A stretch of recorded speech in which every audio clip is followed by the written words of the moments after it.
Hello and welcome to Pillars of Wealth Creation, where we talk about creating financial success with a special focus on business and real estate. I'm your host, Todd Dexheimer. Now, let's get to it.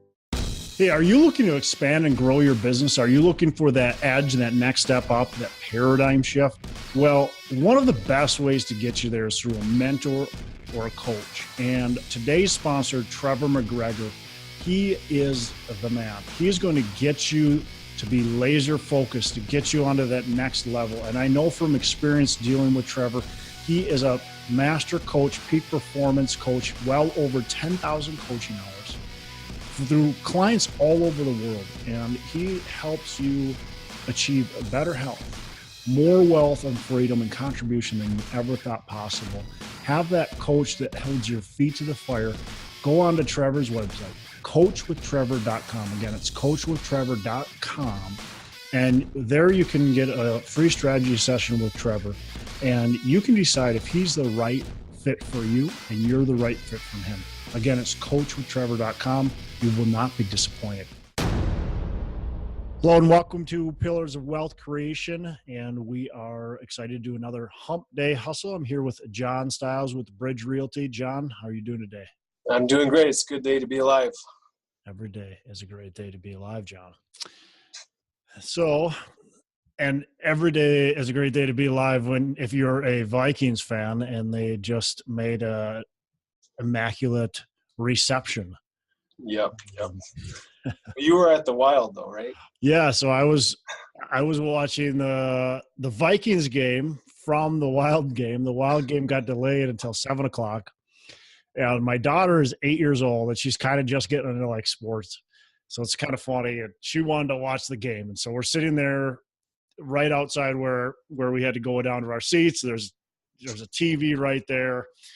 And so we're standing up watching this game, and it was back and forth, and the Vikings just have this history of always losing. Yep.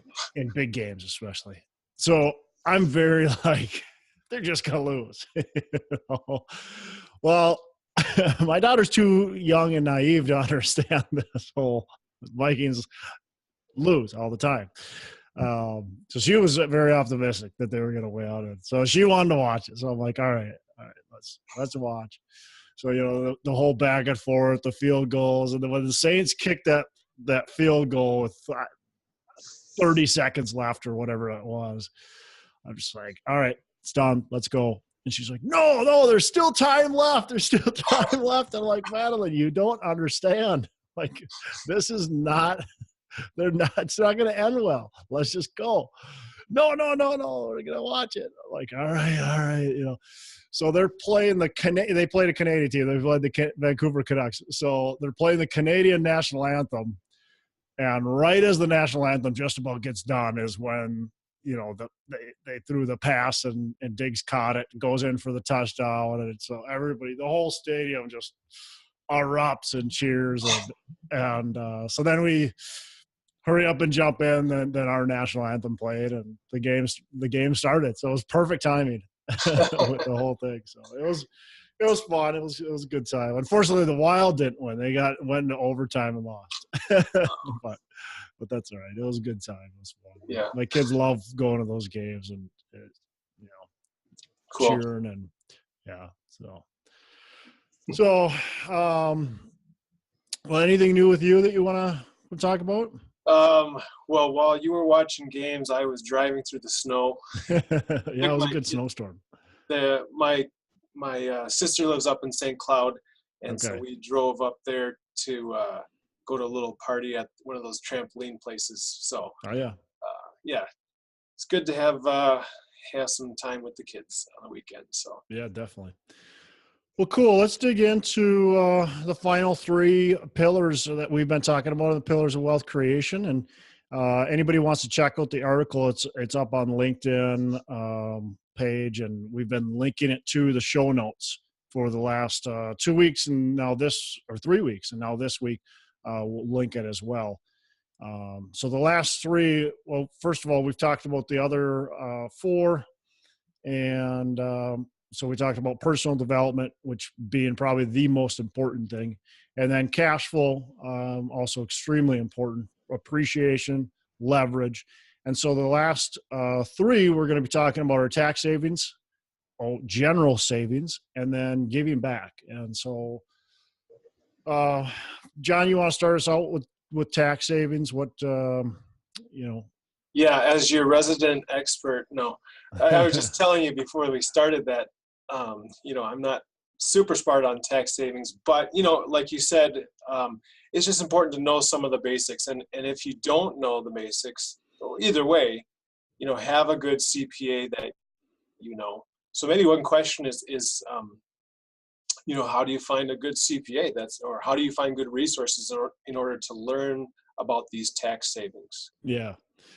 Yeah. As far as finding a good CPA, to me, it's like everything. Anytime I'm trying to find somebody to be a part of my team, what I do is I ask my current team for referrals.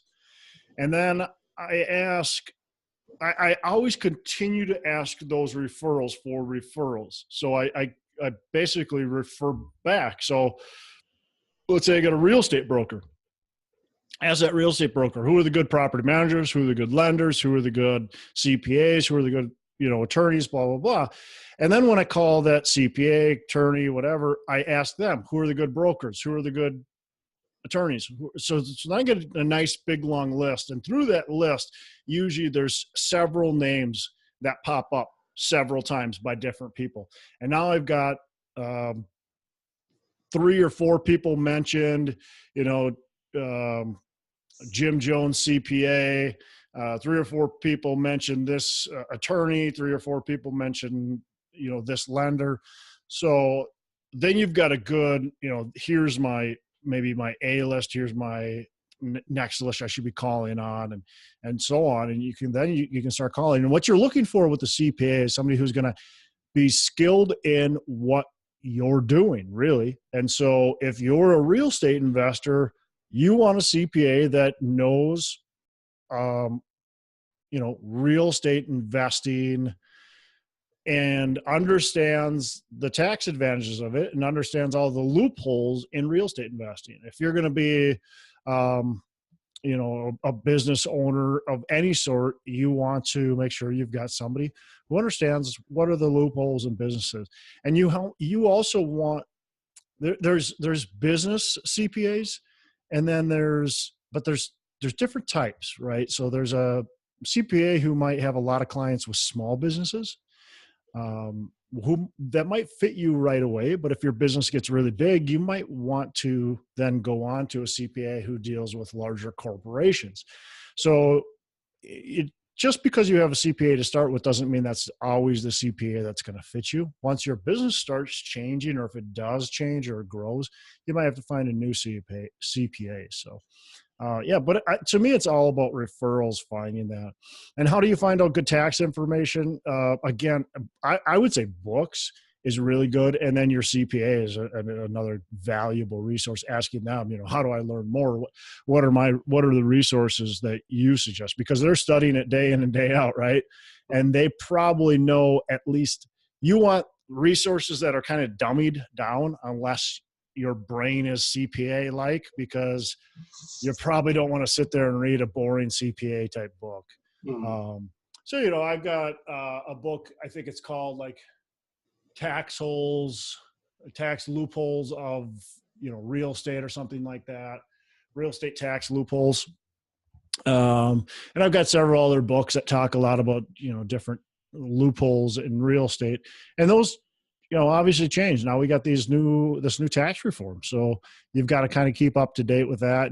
And self-admittedly, I have not studied a lot about this new tax reform and how it's going to affect, me and others that are in this business. So I need to kind of do a little bit of learning on that as well. But I did, right when kind of that happened, send an email to my CPA just saying, hey, if there's anything I need to do to, take advantage of anything or to lessen my tax burden with these new changes, let me know. And he sent me a list of stuff that, I could do and take care of. So cool. I let him basically do it for me this time, but I will, and I need to actually get on it. I need to become semi-educated on it, because I think even though you have somebody you trust, you also have to have at least a basic level of education on it yourself too. Yeah.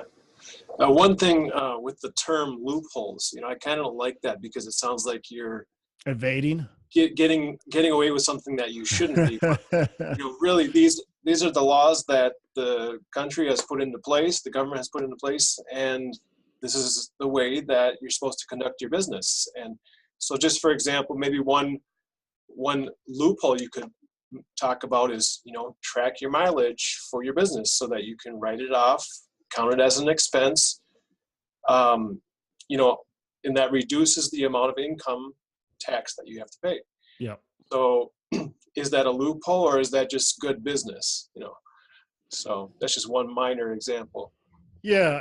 I mean, the tax laws overall are written to benefit people that are helping the economy generate jobs and growth, right? So if you're doing something that's going to help generate jobs and growth, you're going to get rewarded with the tax code. If you're a W-2 income earner, even if you're a high income earner, you're not seen as somebody who's generating jobs, right? You're working for somebody who's generating jobs, and you're going to get treated and taxed at the highest tax bracket. You've got nothing that you can do other than if you start, investing in real estate, putting money into your 401k and whole life policies and stuff like that. But if you're a business owner, real estate investor, whatever, now there's a lot of loopholes, because again, you're creating jobs, you're creating income, you're creating basically a booming economy, and that's looked on favorably. And so a tax loophole is not necessarily tax avoidance.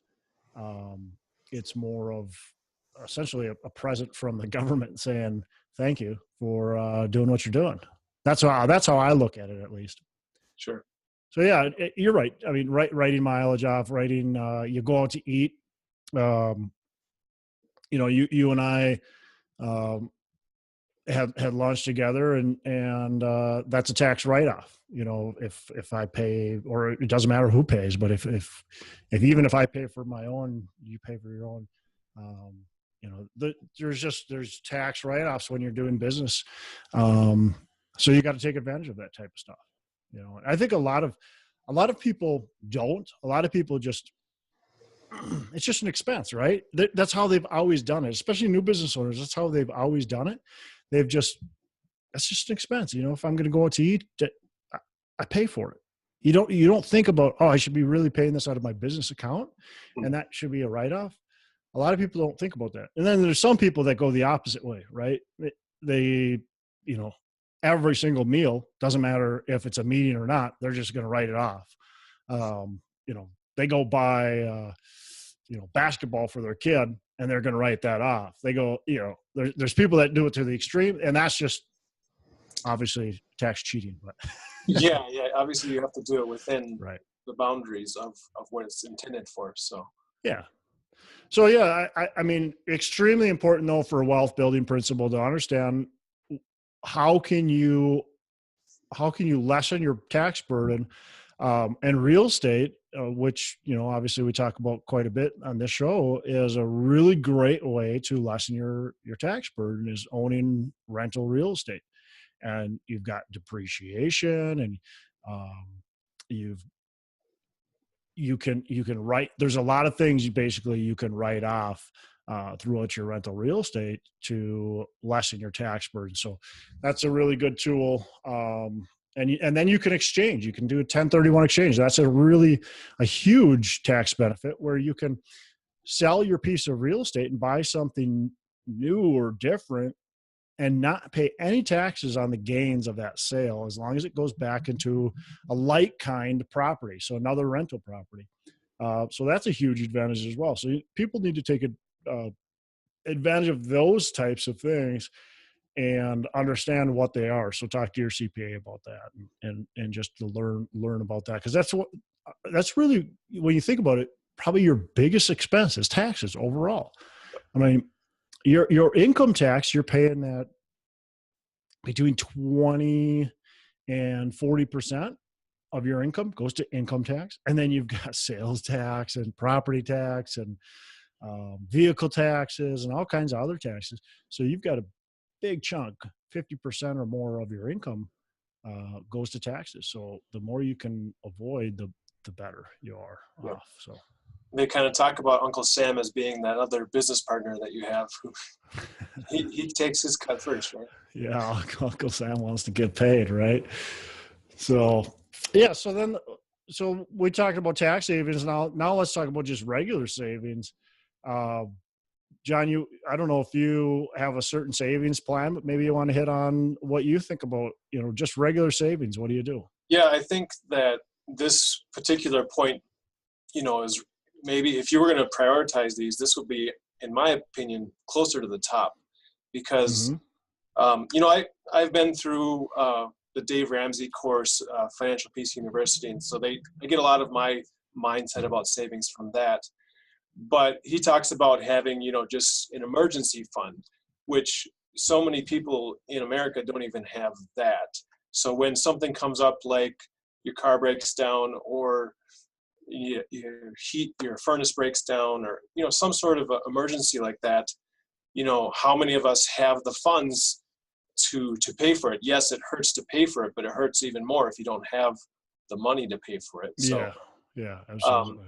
If you don't have some of those savings built up, then you're going to just hinder your prospects of becoming financially free or becoming wealthy, because there's always going to be something to take away from you building your wealth. Yeah, and I would agree. I mean, you could put this, it kind of depends, I think, on where you are, John, in the whole process, right? So if you're at the beginning of the process, savings is extremely important and maybe should be number two. Because if you don't have any money to buy something or to get something that's going to invest in anything that's going to cash flow, well, then you need to focus on your savings, right? So if you're probably right, it depends on where you are on the stage of the game. You need to focus on savings for sure. Extremely important. And I suggest everybody saving at least 20% of their income, but I would suggest more if you can. Joe Hill, who was on episode number 12, he talked about saving 50% of everything you earn, and that's maybe unrealistic for a lot of people. But if you can, you should be doing it, especially when you're single and you don't have any kids. I did a pretty good job at saving when I was younger, but I think I could have done an even better job at it. And if I would have had that mindset of saving at least 50% of everything I earned, or more than that. I mean, think about when you're living at home or just when you're just young, in general, you don't have kids, you don't have a wife. I mean, what do you need to spend your money on? Not a lot. So saving as much as you can, especially when you're young, is going to be very valuable for building wealth. It compounds really quickly if you're diligent at it. So it's just like, it's like that train, that gains steam and gains speed, and just it's hard to slow down once it gets going.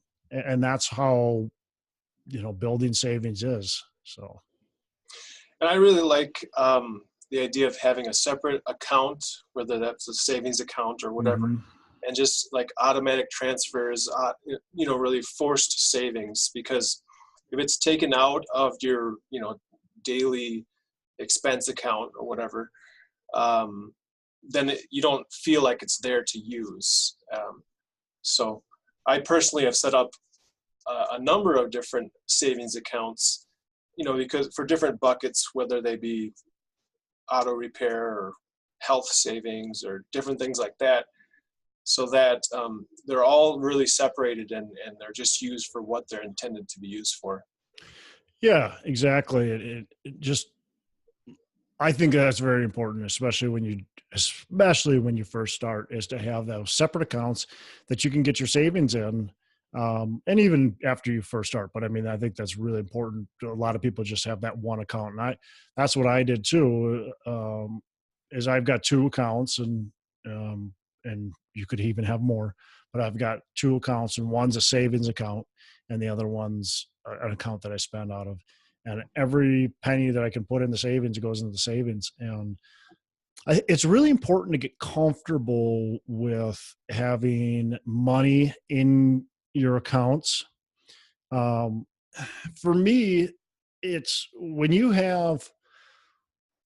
can get that first like 10 grand in the account, right? And you see that 10 grand in your savings account, you want to keep 10 grand in there, right?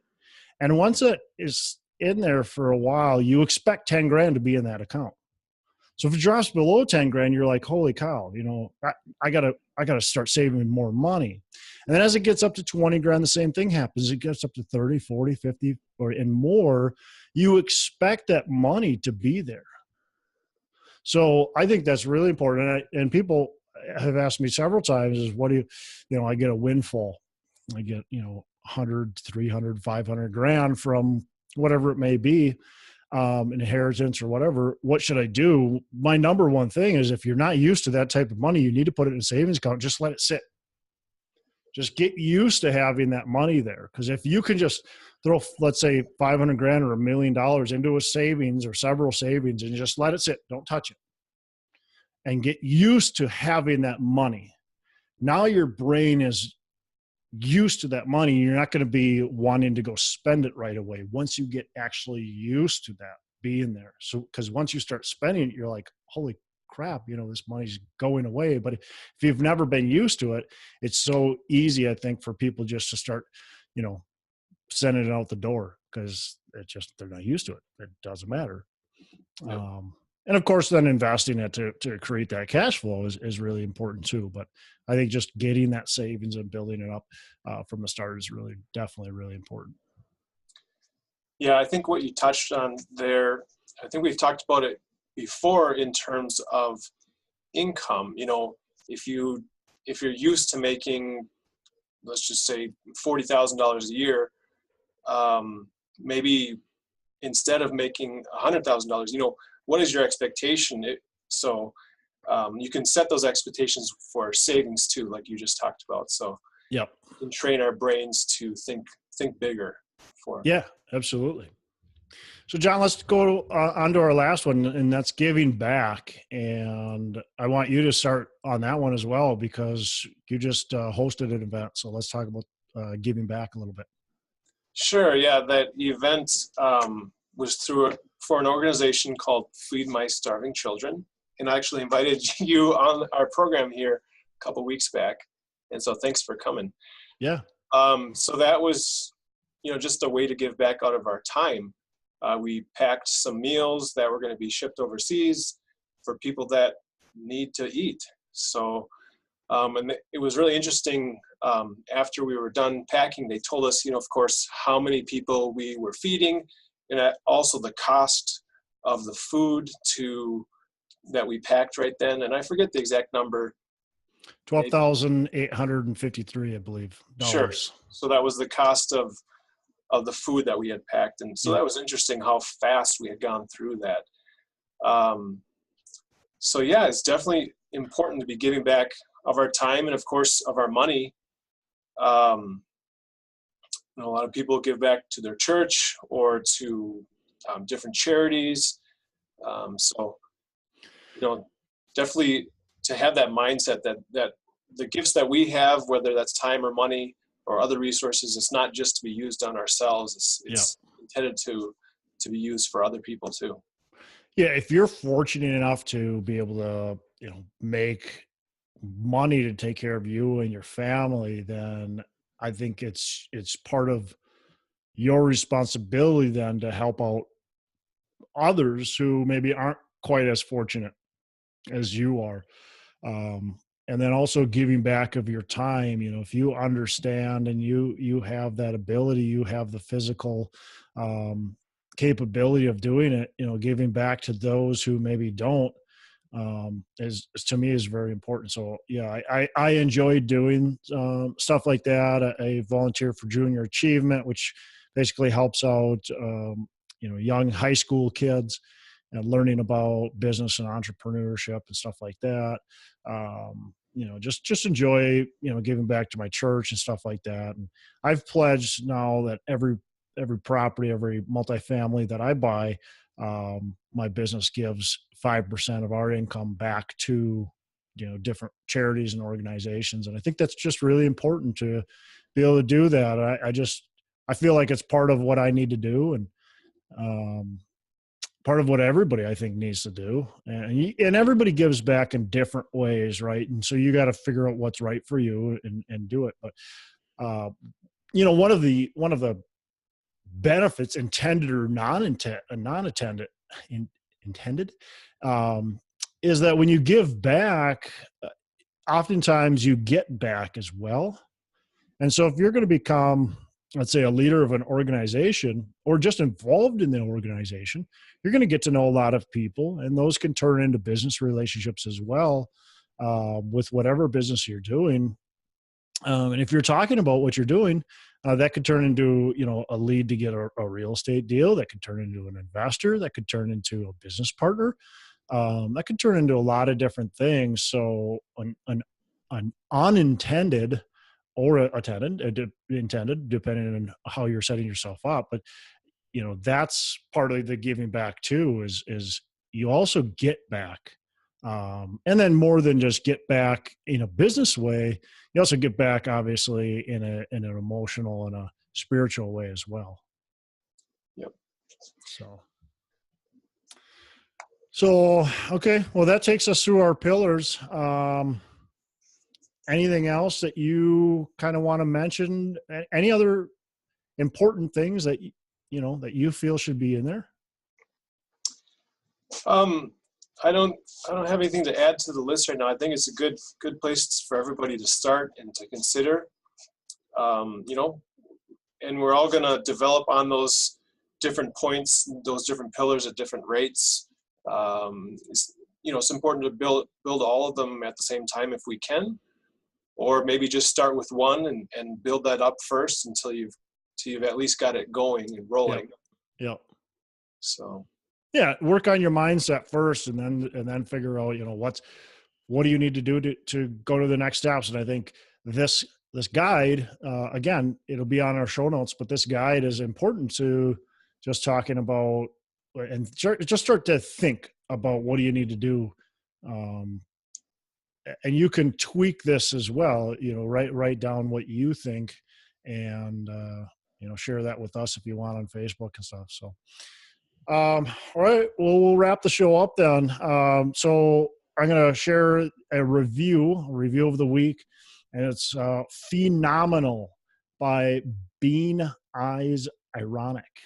Todd pays a great attention to detail and explains his deals very well. He's straight to the point and doesn't fill his podcast with fluff. I've learned quite a bit from his first few episodes, and I'm looking forward to more. Todd is also one of the few guys who will get back to you when you have real estate investing questions, which is awesome. So I appreciate that shout out. If you want to review us, you can go onto iTunes and give us a rating and review, and check out our Facebook page. And if you have a specific question that we can answer, John and I can answer on Hump Day Hustle, go onto our Facebook page and send us a question, and we will answer that question for you on our next episode. Anything else, John? That's it. All right. Make it a great day here. Yeah. Make every day a Saturday. Are you having a hard time finding great investment properties? Unfortunately, the best deals are rarely found locally.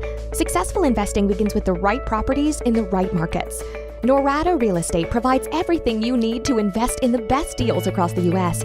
Our simple, proven system will help you create real wealth and passive monthly cash flow. Get your free copy of the ultimate guide to passive real estate investing at noradarealestate.com/guide. That's NORADA realestate.com/guide.